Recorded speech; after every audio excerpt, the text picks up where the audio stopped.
YCP ప్రభుత్వంపై నెల్లూరు జిల్లా నియోజకవర్గాల జనసేన పార్టీ ఇన్ఛార్జీలు ఆగ్రహం వ్యక్తం చేశారు. మాజీ సీఎం జగన్ కులాలు మతాల మధ్య చిచ్చు పెట్టాలని చూస్తున్నారని ఫైర్ అయ్యారు. రాయలసీమ ఎత్తిపోతల పథకంపై అవగాహన లేకుండా జగన్ మాట్లాడుతున్నారని మండిపడ్డారు. జగన్ హయాంలోనే ఈ ప్రాజెక్టుకు తీవ్ర అన్యాయం జరిగిందని విమర్శించారు. కాపుల మధ్య విభేదాలు సృష్టించడానికి జగన్ ప్రయత్నిస్తున్నారని అన్నారు. అప్పటి తెలంగాణ సీఎం కేసీఆర్ తో కుమ్మక్కై రాష్ట్రాన్ని సర్వనాశనం చేశారంటున్న జనసేన ఇన్ఛార్జీలతో మా ప్రతినిధి Srinivas Reddy face to face. Rayalaseema ఎత్తిపోతల పథకానికి సంబంధించి ఇటు కూటమి ప్రభుత్వం ముఖ్యంగా చంద్రబాబు నాయుడు ఇటు రేవంత్ రెడ్డితో కలిసి కుమ్మక్కై ఈ యొక్క ప్రాజెక్టును బ్రేక్ చేశారని చెప్పి వైసీపీ ముఖ్య నాయకులు జగన్తో సహా అందరూ ఆరోపిస్తున్నారు. దీనికి సంబంధించి నెల్లూరు జిల్లాలో గత కొన్ని రోజులుగా మీడియా సమావేశం నిర్వహిస్తున్నారు. సజ్జల రామకృష్ణారెడ్డి కూడా నెల్లూరులో పర్యటించినప్పుడు ఇదే ఆరోపించారు. కూటమి ప్రభుత్వం రేవంత్ రెడ్డితో కుమ్మక్కయి ఈ యొక్క ఎత్తిపోతల పథకం రాయలసీమ ఎత్తిపోతల పథకాన్ని బ్రేక్ చేసిందని, దీనివల్ల రాయలసీమ ప్రాంతాలతో పాటు నెల్లూరు జిల్లా కూడా దారుణంగా ఇబ్బందులు గురవుతుంది, రైతులకు అన్యాయం చేసింది కూటమి ప్రభుత్వం అని చెప్పి ఇటు వైసీపీ ముఖ్య నాయకులంతా అర్పించారు. ఇప్పుడు దీంతో మనతో మాట్లాడడానికి జనసేన పార్టీ ముఖ్య నాయకులంతా కూడా ఈ రోజు నెల్లూరులో ఒక సమావేశం ఏర్పాటు చేశారు. ఇటు చూస్తే ఇటు నెల్లూరు సిటీ, గూడూరు, సర్వేపల్లి, ఆత్మకూరు, కోవూరు మొత్తం కూడా ఇక్కడ అందుబాటులో ఉన్నారు. కాబట్టి వాళ్ళతో మాట్లాడి దీనిపై మరింత సమాచారం తీసుకుందాం. అన్న చెప్పండి, ఈ యొక్క రాయలసీమ ఎత్తిపోతల పథకానికి సంబంధించి ఇటు చంద్రబాబు నాయుడు రేవంత్ రెడ్డితో కుమ్మక్కై ఒక ప్యాకేజీ తీసుకొని బ్రేక్ చేశారని చెప్పి కూడా సాక్షి ఇటు జగన్ కావచ్చు సజ్జలు కావచ్చు ఆరోపిస్తున్నారు. మీరేమంటారు? మనం ఏమైతే చేసామో అయ్యో చెప్పుకునేదానికి ఆసరాగా ఉంటుందండి. ఈరోజు కూటమి ప్రభుత్వం రేవంత్ రెడ్డితో అని చెప్పి మాట్లాడిన మాట అవాస్తవం. ఇదే క్రిత ప్రభుత్వం 2019 నుంచి 2024 దాకా ప్రజలు మెచ్చిన ప్రభుత్వం.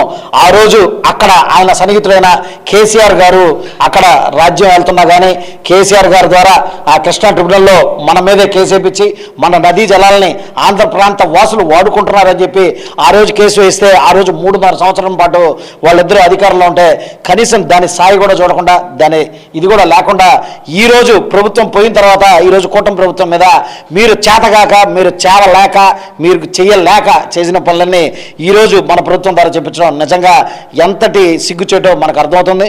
ఎందుకంటే ఓ పక్క బనకచర్ల ప్రాజెక్టు ద్వారా మనకి 3 కెనాల్లో నుంచి ఏ విధంగా అయితే సాగునీరు అనేది ఈరోజు రైతాంగానికి అందుతుందో ఈరోజు వాటి మీద ప్రభుత్వం దృష్టి పెట్టి ఈరోజు వాటిని కంప్లీట్ చేసి ఈరోజు గ్రేటర్ రాయలసీమ ప్రాంత రైతాంగం ఈరోజు ఎటువంటి ఇబ్బంది పడకుండా ఈరోజు కూటమి ప్రభుత్వం కంప్లీట్ చేస్తుంటే ఏదైతే ఒక అన్అప్రూవ్డ్ ప్రాజెక్ట్ని ఓ సంగమేశ్వర ప్రాజెక్టు మీద ఆల్రెడీ 3,000 కోట్ల రూపాయలు నువ్వు ఏదైతే శాంక్షన్ చేయించుకొని 1,000 కోట్లు నీ కుడి భుజం అయినటువంటి పెద్దిరెడ్డి రామచంద్రారెడ్డి గారి ద్వారా ఆ నిధులు 970 కోట్లు 980 కోట్ల రూపాయల నిధులు తినేసి ఈరోజు ఆ ప్రాజెక్టు కంప్లీట్ కావట్లేదని చెప్పి ఈరోజు కూటమి ప్రభుత్వం మీద నువ్వు మాట్లాడడం నిజంగా నీ అంత పనికిమాలిన చర్య, నీ అంత దిక్కుమాలిన చర్య అని చెప్పి లేదని తెలియజేసుకున్నాం. మీరు చెప్పండి, వైసీపీ ఆరోపణలు ఎలా చూడవచ్చు? వైసీపీవి నిరాధారమైన ఆరోపణలు.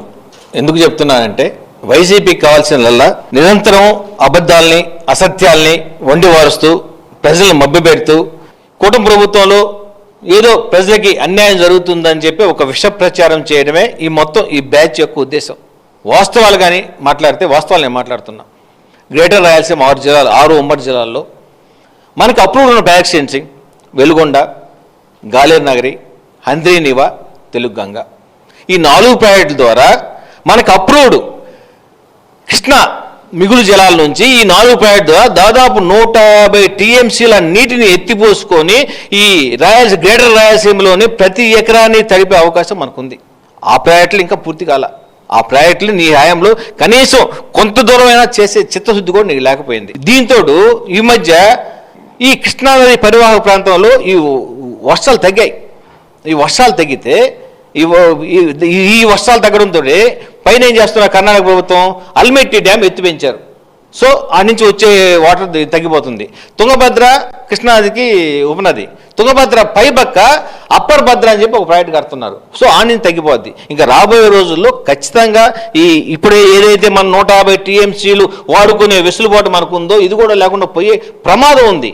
ఈ రాయలసీమ రైతాంగం ఇబ్బంది పడే ఇది ఉంది. అందుకనే ఈ కూటమి ప్రభుత్వం దీర్ఘదృష్టితో ఈ రైతాంగాన్ని మేలు చేకూర్చాలని పోలవరం నుంచి ఏంటంటే ప్రతి సంవత్సరం దాదాపు 2-3 వేల టీఎంసీల గోదావరి జలాలు ఉదాహరణ సముద్రం కలుస్తున్నాయి. దాంట్లోంచి ఒక 200 టీఎంసీలు పోలవరం టు కృష్ణా టు బనకజల్ల నుంచి ఈ రాయలసీమలోని మనం ఇప్పుడు చెప్పుకున్న ఈ 4 ప్రాజెక్టులకు కానీ ఈ 200 టీఎంసీలకు అందించగలిగితే ప్రస్తుతం ఉన్న ఈ 150 టీఎంసీలతోడు మరో 200 టీఎంసీల గోదావరి జలాలు మన రాయలసీమ రైతాంగానికి అందుబాటులో వస్తే రాయలసీమలోని ప్రతి ఎకరా ప్రతి సెంటుకి సాగునీరు అందుతుంది, రాయలసీమ మొత్తానికి తాగునీరు అందుతుంది, రాయలసీమ మొత్తం సుభిక్షంగా మారుతుందని చెప్పి కూటమి ప్రభుత్వం చేస్తున్న ఈ మంచి పనిని ప్రజలు ఎక్కడ దీన్ని ప్రజల మనసులోకి వెళ్తే ఈ రాయలసీమ ప్రాంతంలో మనది కంచుకోట, ఈ రాయలసీమ కంచుకోటలోనే మనల్ని ప్రజలు చీకొట్టే పరిస్థితి వస్తుంది కాబట్టి దీని మీద విష ప్రచారం చేయాలని చెప్పి వైసీపీ మూల విరాట్లు అంటే సజ్జల రామకృష్ణారెడ్డి, భూమన కరుణాకర్ రెడ్డి, ఈ నెల్లూరులోని కాకాన గోవర్ధన్ రెడ్డి, సాకి శైలజ మూల విరాట్లంతా ఇదంతా కలిసి రాయలసీమలోని ప్రతి జిల్లా కేంద్రాలను తిరుగుతూ రైతులకి అసత్యాలు ప్రచారం చేస్తూ ఒక కూటమి ప్రభుత్వం విష ప్రచారం చేసే కార్యక్రమంలో ఉన్నారు. పూర్తిగా అరిసి ఆధిక్యత ప్రదర్శించుకొని వాళ్ళ ఇదిని చాటుకోవాలని చెప్పి మాత్రమే ఈ కళ్ళబొల్లి మాటలతో చేస్తున్నారు. ప్రజలు ఎంత తెలివైన వాళ్ళు ఈ మధ్య చూస్తున్నాం. ప్రతి ఒక్కరూ కూడా చదువుకొని ఉన్నారు. కూటమి ప్రభుత్వం ప్రజల కోసం చేసే ప్రతి మంచి పనిని కూడా ఈరోజు చూస్తున్నాం. అలాగే వాళ్ళు నీట్గా అర్థం చేసుకొని వాళ్ళు పూర్తిగా మారి నెక్స్ట్ రానున్న 29 ఎలక్షన్లో కూడా వాళ్ళకు వచ్చే గతి స్థితి లేదు కాబట్టే దానికి భయపడి కూటమిని చెదరగొట్టి వాళ్ళు ఏదో ఆధిక్యత ప్రదర్శించుకోవాలని చెప్పి కేవలం తప్పుడు ప్రచారాలే, కానీ ఇక్కడ ఎలాంటి అన్యాయము కూటమి ప్రభుత్వం చేయట్లేదు.